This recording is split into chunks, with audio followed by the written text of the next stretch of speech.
ಸ್ವಾತಿ ಚಂದ್ರಶೇಖರ್ ಅವರೇ, ಈಗ ಗೋವಿಂದ ಕಾರಜೋಳ ಅವರು ಹೇಳಿಕೆ ನೀಡಿದ್ದನ್ನ ತಾವು ಕೂಡ ಗಮನಿಸಿದ್ರಿ ಅಂತ ಭಾವಿಸ್ತಾ, ಉಪಚುನಾವಣೆಯ ಪ್ರಚಾರಕ್ಕೆ ಮುಖ್ಯಮಂತ್ರಿಗಳು ಹೋಗಬಾರದು ಅಂತ ಹೇಳಿ ಎಲ್ಲೂ ರೂಲ್ಸ್ ಇಲ್ಲ, ಆದ್ರೆ ಹೋಗಿ ವಾರಗಟ್ಲೆ ಕೂರುವಂತಹ ಅನಿವಾರ್ಯತೆ ಏನಿದೆ? ವೈಎಸ್ ಸಿದ್ದರಾಮಯ್ಯಜಿ ಈ ಸೀಮಿಂಗ್ ಟು ಬಿ ಡೆಸ್ಪರೇಟ್, ಈ ಚುನಾವಣೆಯಲ್ಲಿ ಗೆಲುವು ಆಗ್ಲೇಬೇಕು ಅನ್ನೋ ಡೆಸ್ಪರಸಿ ಯಾಕೆ ಕಾಣ್ತಾ ಇದೆ ಅನ್ನೋ ಅನುಮಾನ ಕಾಡ್ತಾ ಇದೆ. ಬಹುಶಃ ಬಿಜೆಪಿ ನಾಯಕರು, ಅದರಲ್ಲೂ ಮಾಜಿ ಉಪಮುಖ್ಯಮಂತ್ರಿಗಳಾದಂತಹ ಗೋವಿಂದ ಕಾರಜೋಳ ಅವರು ಎಲ್ಲೋ ಮರೆತು ಪಡಿದ್ದಾರೆ ಅಂತ ಅನ್ಸುತ್ತೆ.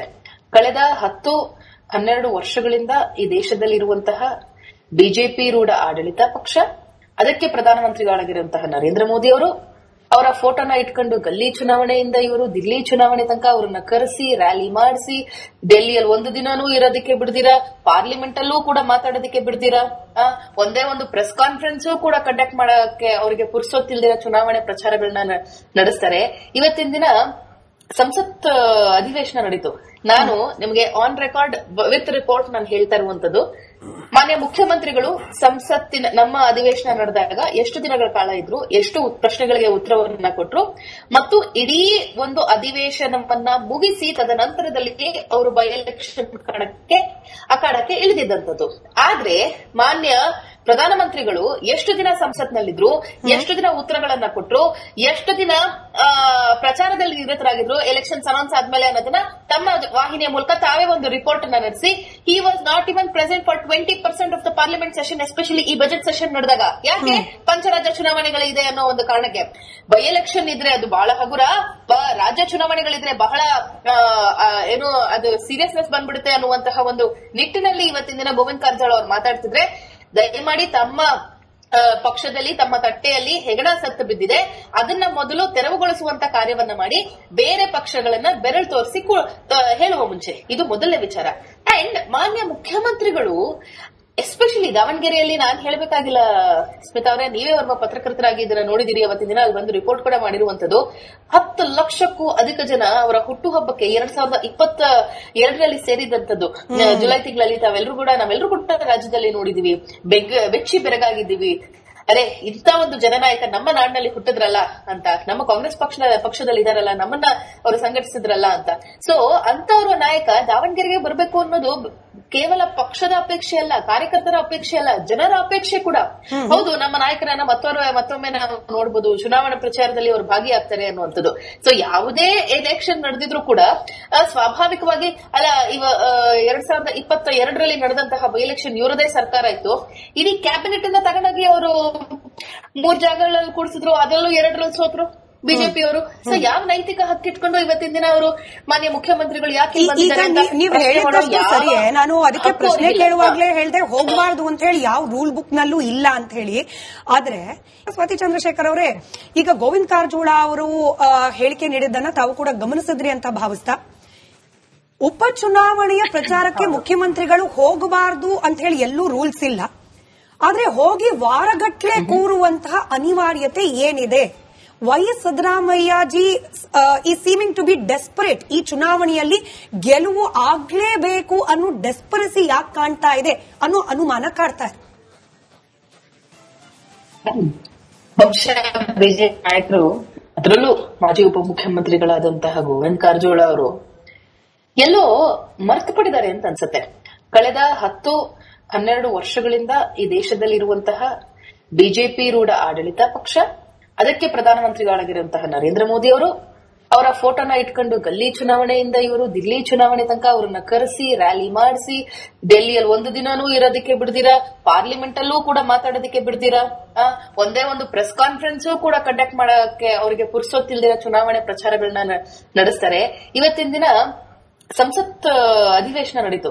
ನಾನು ನಿಮಗೆ ಆನ್ ರೆಕಾರ್ಡ್ ವಿತ್ ರಿಪೋರ್ಟ್ ನಾನು ಹೇಳ್ತಾ ಇರುವಂತದ್ದು, ಮಾನ್ಯ ಮುಖ್ಯಮಂತ್ರಿಗಳು ಸಂಸತ್ತಿನ ನಮ್ಮ ಅಧಿವೇಶನ ನಡೆದಾಗ ಎಷ್ಟು ದಿನಗಳ ಕಾಲ ಇದ್ರು, ಎಷ್ಟು ಪ್ರಶ್ನೆಗಳಿಗೆ ಉತ್ತರವನ್ನ ಕೊಟ್ರು, ಮತ್ತು ಇಡೀ ಒಂದು ಅಧಿವೇಶನವನ್ನ ಮುಗಿಸಿ ತದನಂತರದಲ್ಲಿ ಅವರು ಬೈ ಎಲೆಕ್ಷನ್ ಅಖಾಡಕ್ಕೆ ಇಳಿದಿದ್ದಂಥದ್ದು. ಆದ್ರೆ ಮಾನ್ಯ ಪ್ರಧಾನಮಂತ್ರಿಗಳು ಎಷ್ಟು ದಿನ ಸಂಸತ್ನಲ್ಲಿದ್ರು, ಎಷ್ಟು ದಿನ ಉತ್ತರಗಳನ್ನ ಕೊಟ್ರು, ಎಷ್ಟು ದಿನ ಪ್ರಚಾರದಲ್ಲಿ ನಿರತರಾಗಿದ್ರು ಎಲೆಕ್ಷನ್ಸ್ ಅನೌನ್ಸ್ ಆದ್ಮೇಲೆ ಅನ್ನೋದನ್ನ ತಮ್ಮ ವಾಹಿನಿಯ ಮೂಲಕ ತಾವೇ ಒಂದು ರಿಪೋರ್ಟ್ ಅನ್ನ ನಡೆಸಿ he was not even present for 20% of the parliament session, especially ಈ ಬಜೆಟ್ ಸೆಷನ್ ನಡೆದಾಗ. ಯಾಕೆ? ಪಂಚರಾಜ್ಯ ಚುನಾವಣೆಗಳಿದೆ ಅನ್ನೋ ಒಂದು ಕಾರಣಕ್ಕೆ. ಬೈ ಎಲೆಕ್ಷನ್ ಇದ್ರೆ ಅದು ಬಹಳ ಹಗುರ, ರಾಜ್ಯ ಚುನಾವಣೆಗಳಿದ್ರೆ ಬಹಳ ಏನು ಅದು ಸೀರಿಯಸ್ನೆಸ್ ಬಂದ್ಬಿಡುತ್ತೆ ಅನ್ನುವಂತಹ ಒಂದು ನಿಟ್ಟಿನಲ್ಲಿ ಇವತ್ತಿನ ದಿನ ಗೋವಿಂದ ಕಾರಜೋಳ ಅವರು ಮಾತಾಡ್ತಿದ್ರೆ, ದಯಮಾಡಿ ತಮ್ಮ ಪಕ್ಷದಲ್ಲಿ ತಮ್ಮ ತಟ್ಟೆಯಲ್ಲಿ ಹೆಗಣ ಸತ್ತು ಬಿದ್ದಿದೆ, ಅದನ್ನ ಮೊದಲು ತೆರವುಗೊಳಿಸುವಂತ ಕಾರ್ಯವನ್ನ ಮಾಡಿ ಬೇರೆ ಪಕ್ಷಗಳನ್ನ ಬೆರಳು ತೋರಿಸಿ ಹೇಳುವ ಮುಂಚೆ ಇದು ಮೊದಲನೇ ವಿಚಾರ. ಅಂಡ್ ಮಾನ್ಯ ಮುಖ್ಯಮಂತ್ರಿಗಳು ಎಸ್ಪೆಷಲಿ ದಾವಣಗೆರೆಯಲ್ಲಿ ನಾನು ಹೇಳಬೇಕಾಗಿಲ್ಲ ಸ್ಮಿತಾ ಅವರೇ, ನೀವೇ ಒಬ್ಬ ಪತ್ರಕರ್ತರಾಗಿ ಇದನ್ನ ನೋಡಿದಿರಿ. ಅವತ್ತಿನ ದಿನ ಅಲ್ಲಿ ಒಂದು ರಿಪೋರ್ಟ್ ಕೂಡ ಮಾಡಿರುವಂತದ್ದು. 10 ಲಕ್ಷಕ್ಕೂ ಅಧಿಕ ಜನ ಅವರ ಹುಟ್ಟುಹಬ್ಬಕ್ಕೆ 2022ರಲ್ಲಿ ಸೇರಿದಂತದ್ದು. ಜುಲೈ ತಿಂಗಳಲ್ಲಿ ನಾವೆಲ್ಲರೂ ಕೂಡ ರಾಜ್ಯದಲ್ಲಿ ನೋಡಿದೀವಿ, ಬೆಚ್ಚಿ ಬೆರಗಾಗಿದ್ದೀವಿ. ಅರೆ, ಇಂಥ ಒಂದು ಜನನಾಯಕ ನಮ್ಮ ನಾಡಿನಲ್ಲಿ ಹುಟ್ಟಿದ್ರಲ್ಲ ಅಂತ, ನಮ್ಮ ಕಾಂಗ್ರೆಸ್ ಪಕ್ಷದಲ್ಲಿ ಇದಾರಲ್ಲ, ನಮ್ಮನ್ನ ಅವರು ಸಂಘಟಿಸಿದ್ರಲ್ಲ ಅಂತ. ಸೊ ಅಂತವ್ರ ನಾಯಕ ದಾವಣಗೆರೆಗೆ ಬರಬೇಕು ಅನ್ನೋದು ಕೇವಲ ಪಕ್ಷದ ಅಪೇಕ್ಷೆ ಅಲ್ಲ, ಕಾರ್ಯಕರ್ತರ ಅಪೇಕ್ಷೆ ಅಲ್ಲ, ಜನರ ಅಪೇಕ್ಷೆ ಕೂಡ. ಹೌದು, ನಮ್ಮ ನಾಯಕರನ್ನ ಮತ್ತೊಮ್ಮೆ ನಾವು ನೋಡಬಹುದು, ಚುನಾವಣಾ ಪ್ರಚಾರದಲ್ಲಿ ಅವರು ಭಾಗಿಯಾಗ್ತಾರೆ ಅನ್ನುವಂಥದ್ದು. ಸೊ ಯಾವುದೇ ಎಲೆಕ್ಷನ್ ನಡೆದಿದ್ರು ಕೂಡ ಸ್ವಾಭಾವಿಕವಾಗಿ ಅಲ್ಲ, 2022ರಲ್ಲಿ ನಡೆದಂತಹ ಬೈ ಎಲೆಕ್ಷನ್ ಇವರದೇ ಸರ್ಕಾರ ಇತ್ತು. ಇಡೀ ಕ್ಯಾಬಿನೆಟ್ ಅನ್ನ ತಗೊಂಡಾಗಿ ಅವರು 3 ಜಾಗಗಳಲ್ಲಿ ಕೂಡಿಸಿದ್ರು, ಅದರಲ್ಲೂ 2ರಲ್ಲಿ ಸೋತ್ರು ಬಿಜೆಪಿ ಅವರು. ಸೊ ಯಾವ ನೈತಿಕ ಹಕ್ಕಿಟ್ಕೊಂಡು ಇವತ್ತಿನ ದಿನ ಅವರು ಮಾನ್ಯ ಮುಖ್ಯಮಂತ್ರಿಗಳು ಯಾಕೆ ನೀವು ಹೇಳಿದ್ದಷ್ಟು ಸರಿಯೇ. ನಾನು ಅದಕ್ಕೆ ಪ್ರಶ್ನೆ ಕೇಳುವಾಗ್ಲೇ ಹೇಳ್ದೆ ಹೋಗಬಾರ್ದು ಅಂತ ಹೇಳಿ ಯಾವ ರೂಲ್ ಬುಕ್ ನಲ್ಲೂ ಇಲ್ಲ ಅಂತ ಹೇಳಿ. ಆದ್ರೆ ಸ್ವಾತಿ ಚಂದ್ರಶೇಖರ್ ಅವರೇ, ಈಗ ಗೋವಿಂದ ಕಾರಜೋಳ ಅವರು ಹೇಳಿಕೆ ನೀಡಿದ್ದನ್ನ ತಾವು ಕೂಡ ಗಮನಿಸಿದ್ರಿ ಅಂತ ಭಾವಿಸ್ತಾ, ಉಪಚುನಾವಣೆಯ ಪ್ರಚಾರಕ್ಕೆ ಮುಖ್ಯಮಂತ್ರಿಗಳು ಹೋಗಬಾರ್ದು ಅಂತ ಹೇಳಿ ಎಲ್ಲೂ ರೂಲ್ಸ್ ಇಲ್ಲ, ಆದ್ರೆ ಹೋಗಿ ವಾರಗಟ್ಲೆ ಕೂರುವಂತಹ ಅನಿವಾರ್ಯತೆ ಏನಿದೆ? ವೈಎಸ್ ಸಿದ್ದರಾಮಯ್ಯಜಿ ಈ ಸೀಮಿಂಗ್ ಟು ಬಿ ಡೆಸ್ಪರೇಟ್. ಈ ಚುನಾವಣೆಯಲ್ಲಿ ಗೆಲುವು ಆಗ್ಲೇಬೇಕು ಅನ್ನೋ ಡೆಸ್ಪರೆಸಿ ಯಾಕೆ ಕಾಣ್ತಾ ಇದೆ ಅನ್ನೋ ಅನುಮಾನ ಕಾಡ್ತಾ ಇದೆ. ಬಹುಶಃ ಬಿಜೆಪಿ ನಾಯಕರು, ಅದರಲ್ಲೂ ಮಾಜಿ ಉಪಮುಖ್ಯಮಂತ್ರಿಗಳಾದಂತಹ ಗೋವಿಂದ ಕಾರಜೋಳ ಅವರು ಎಲ್ಲೋ ಮರೆತು ಪಡಿದ್ದಾರೆ ಅಂತ ಅನ್ಸುತ್ತೆ.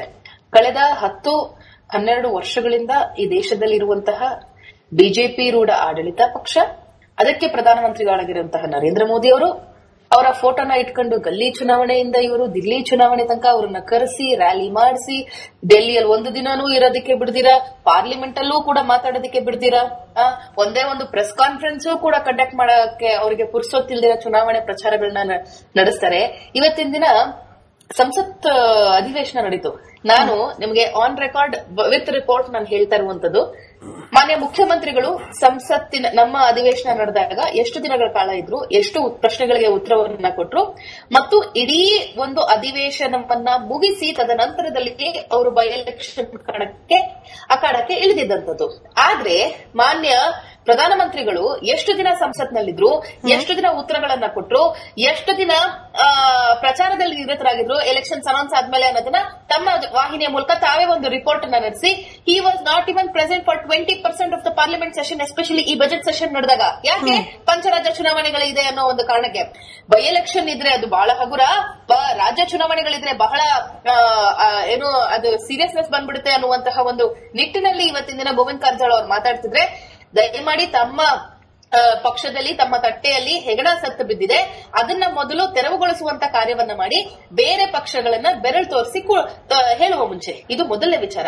ಅಂಡ್ ಮಾನ್ಯ ಮುಖ್ಯಮಂತ್ರಿಗಳು ಎಸ್ಪೆಷಲಿ ದಾವಣಗೆರೆಯಲ್ಲಿ ನಾನು ಹೇಳಬೇಕಾಗಿಲ್ಲ ಸ್ಮಿತಾ ಅವರೇ, ನೀವೇ ಒಬ್ಬ ಪತ್ರಕರ್ತರಾಗಿ ಇದನ್ನ ನೋಡಿದಿರಿ. ಅವತ್ತಿನ ದಿನ ಅಲ್ಲಿ ಒಂದು ರಿಪೋರ್ಟ್ ಕೂಡ ಮಾಡಿರುವಂತದ್ದು.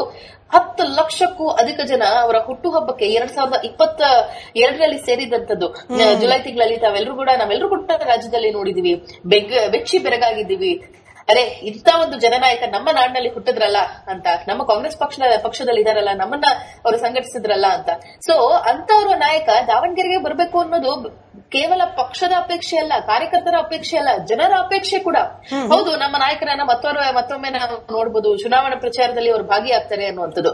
ಸೊ ಯಾವುದೇ ಎಲೆಕ್ಷನ್ ನಡೆದಿದ್ರು ಕೂಡ ಸ್ವಾಭಾವಿಕವಾಗಿ ಅಲ್ಲ, 2022ರಲ್ಲಿ ನಡೆದಂತಹ ಬೈ ಎಲೆಕ್ಷನ್ ಇವರದೇ ಸರ್ಕಾರ ಇತ್ತು. ಇಡೀ ಕ್ಯಾಬಿನೆಟ್ ಅನ್ನ ತಗೊಂಡಾಗಿ ಅವರು 3 ಜಾಗಗಳಲ್ಲಿ ಕೂಡಿಸಿದ್ರು, ಅದರಲ್ಲೂ 2ರಲ್ಲಿ ಸೋತ್ರು ಬಿಜೆಪಿಯವರು. ಸೊ ಯಾವ ನೈತಿಕ ಹಕ್ಕಿಟ್ಕೊಂಡು ಇವತ್ತಿನ ದಿನ ಅವರು ಮಾನ್ಯ ಮುಖ್ಯಮಂತ್ರಿಗಳು ಯಾಕೆ ಇಲ್ಲಿ ಈಗ ಬಂದಿದ್ದಾರೆ ಅಂತ ನೀವು ಪ್ರಶ್ನೆ ಹೇಳಿದ್ದಷ್ಟು ಮಾಡೋ ಯಾವ ಸರಿಯೇ. ನಾನು ಅದಕ್ಕೆ ಹಕ್ಕು ಪ್ರಶ್ನೆ ಅವ್ರಿಗಿಲ್ಲ. ಕೇಳುವಾಗ್ಲೇ ಹೇಳ್ದೆ ಹೋಗಬಾರ್ದು ಅಂತ ಹೇಳಿ ಯಾವ ರೂಲ್ ಬುಕ್ ನಲ್ಲೂ ಇಲ್ಲ ಅಂತ ಹೇಳಿ.